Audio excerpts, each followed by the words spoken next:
പ്രിയപ്പെട്ട പ്രേക്ഷകർക്ക് ടുനെറ്റ് ന്യൂസിന്റെ ക്രിസ്മസ് ആശംസകൾ. നോക്കാം കാലാവസ്ഥാ വാർത്തകൾ.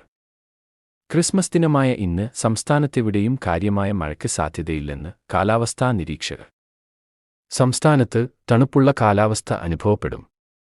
അതേസമയം ഇരിങ്ങാലക്കുടക്കും കോഴിക്കോടിനും ഇടയിൽ കടലിൽ ചാറ്റൽ മഴയ്ക്ക് സാധ്യതയുണ്ടെന്നും മറ്റിടങ്ങളിലെല്ലാം പ്രസന്നമായ കാലാവസ്ഥയാണ് ഇന്ന് അനുഭവപ്പെടുകയെന്നും വെതർമാൻ കേരള പറയുന്നു. അതിനിടെ സംസ്ഥാനത്ത് തണുപ്പ് കൂടുതൽ ശക്തിപ്പെട്ടു തുടങ്ങി. മൂന്നാറിൽ താപനില സീസണിലെ ഏറ്റവും താഴ്ന്ന നിലയിലെത്തി. ഏറ്റവും കുറഞ്ഞ താപനിലയായി 3.4 ഡിഗ്രി മൂന്നാറിൽ ഇന്നലെ രേഖപ്പെടുത്തി.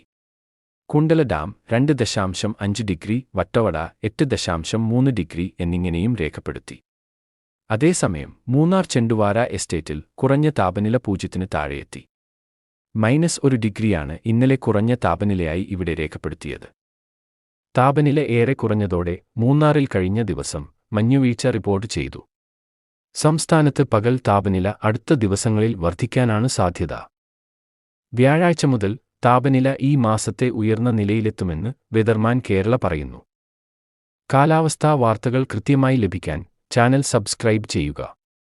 നന്ദി.